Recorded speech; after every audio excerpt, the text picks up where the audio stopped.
पूर्वी दिल्ली के शकरपुर इलाके से एक बेहद शर्मनाक और हैरान करने वाला मामला सामने आया है। यहाँ किराए के मकान में रहकर सिविल सेवा की तैयारी कर रही युवती के बाथरूम और बेडरूम में मकान मालिक के बेटे ने स्पाई कैमरे लगा रखे थे और उसके व्हाट्सएप को भी अपने लैपटॉप में लॉगिन कर उसकी चैट पर निगरानी रखने लगा था। व्हाट्सएप को अज्ञात लैपटॉप पर लॉगिन देखकर युवती को शक हुआ और मामले की जानकारी पुलिस को दी।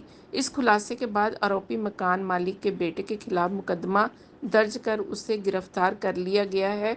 उसके दोनों लैपटॉप को जब्त कर लिया गया है, साथ ही दोनों स्पाई कैमरे भी बरामद कर लिए गए हैं। आरोपी शारीरिक रूप से दिव्यांग भी है।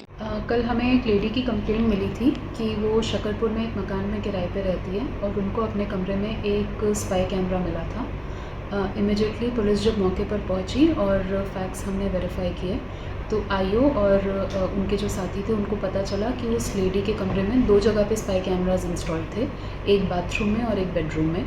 लेडी से पूछताछ करने पे पता चला कि मकान मालिक के जो बेटे हैं वो फ्रिक्वेंटली उनके कमरे में मेंटेनेंस वगैरह को लेकर आते जाते रहते थे उनके पीछे से, और कई बार आते जाते इमरजेंसी में अपने कमरे की चाबी वो उन मकान मालिक के बेटे के पास ही छोड़ कर जाती थी, जो कि उनके काफ़ी ट्रस्टेड थे।